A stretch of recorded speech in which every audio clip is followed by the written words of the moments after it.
Hello, my name is Alex with Apex Tutorials, and today we're going to be taking a deeper look at the project settings for a Jira project for your specific team needs. Please make sure you're subscribed and make sure you drop a like and a comment if you have any questions.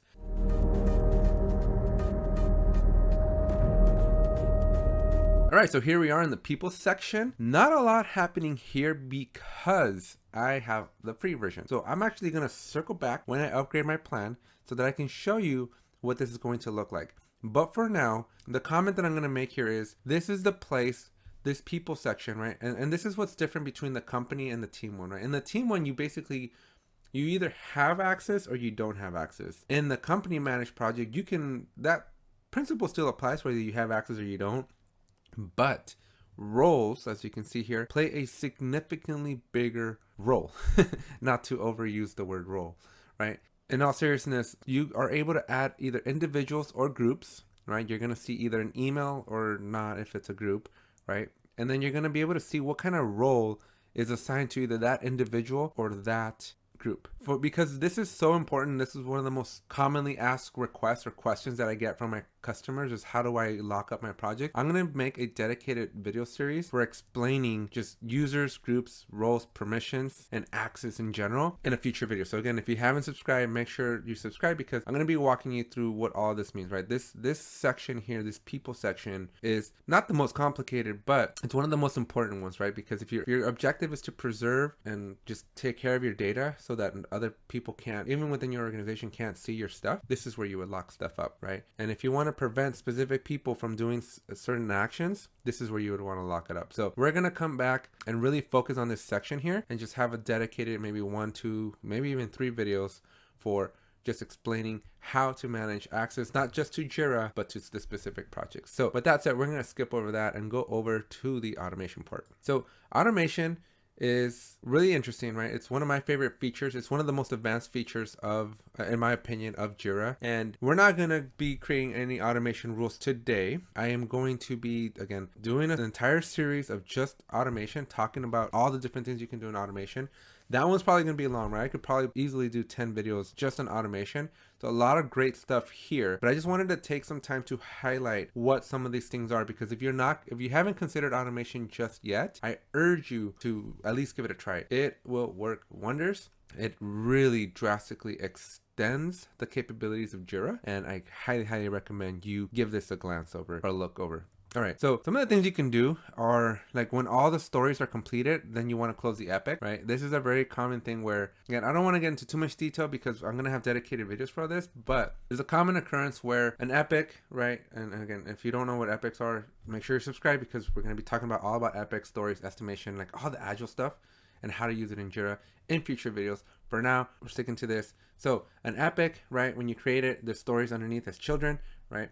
Those stories are usually the ones that get planned into your sprints, and those are the ones that usually have their statuses updated, right? Because the actual developers or individual contributors are using or working off of that story or task, right? And so it's important that when those issues get closed out, that the epic doesn't get left behind because the statuses are managed independently. And so through this rule, you can actually help the epic follow along so that the status of the epic updates as the stories move through the workflow. So that's just one example. There's a lot of different examples. Again, I'm not going to spend too much time here because I'm going to have those dedicated videos coming soon. And so make sure you check them out. Make sure you subscribe. Make sure you drop a like here so that I know that this is something you want to see. All right, features. Now, at first I thought, why in the world did Atlassian add this? But then I realized that not all projects are created equal. Some of the service level, like your JSM, right? Your service projects, they have different features. And I thought it'd be good to kind of review these very quickly and show you what you get. So the roadmap is unique to the board. We're going to be doing a video just on roadmap, and then we're going to do a series on advanced roadmap when we upgrade to premium. The backlog is pretty much a default, right? Like if you get a Kanban board, you won't get a backlog out of the box, but if you have a backlog, you do have the option to add a backlog in a Kanban board, and I'm going to show you how to do that as well in a future video. Your board is pretty much a non-negotiable, right? Whether you do a Scrum board or a Kanban board, you're going to have a board, and so that kind of feature, again, non-negotiable. Reports, they're going to vary, right? But again, non-negotiable, but depending if you want Kanban or Scrum, you're going to get different reports. Issues, obviously, I don't even know why this is here because essentially Jira without issues doesn't exist. Components is interesting, right? So I'm going to do a dedicated video just on components. We're going to talk about them briefly today, but we're definitely going to be doing a follow-up video where we just do components. Now code, now this is where you kind of now start getting into a little bit of what you can actually toggle, because I can actually toggle these, right? And so code is actually connecting to either a Bitbucket or GitHub or some sort of other Git-based source code repository. If you're a software development team, highly recommended that you do this and that this feature is enabled. You get a wealth of insight and a wealth of information if you do that. If you don't, you're missing out. And then second is releases. So this just helps you stay organized. And if you have like a program manager or a project manager, you're going to want to organize yourself in releases. And again, I'm going to kind of walk over releases, not in this video, but we're going to be definitely talking about it in a future video. And I'll be sharing my best practices and my theory and thoughts about releases. Deployments, this is some newer stuff.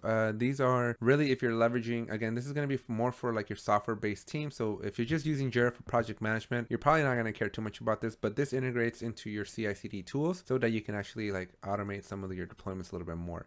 We're going to be exploring all of that. Those are definitely advanced features of Jira, and we're definitely going to be exploring those and then showing you how to set up and configure all that up. On-call, this is kind of a new one, requires a different product, right? It's called Ops Genie by Atlassian. So this kind of just helps you manage your on-call capabilities. Again, not really in scope. I've never really used it, but I am very curious about it. I have a couple clients that are very interested in it. So I am going to be exploring that in a lot more detail.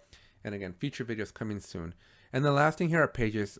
This is kind of a cool one, right? So this one, again, separate product, Confluence, but I highly recommend you always have your Confluence and your Jira, because those two really do go hand in hand. And so I'm going to be talking about in a future video how to get your Confluence configured. And I'm also going to show you how to connect your Jira and your Confluence together. So make sure pretty much all these are toggled on. I think these are appropriately off, right? Not a lot of teams, out of all the teams that I've coached, I'm up to like, I don't know, 30 now. 30, 40 teams now, they don't have the automation built into like the deployments or this on-call. So I will leave those off, but I will leave everything else on.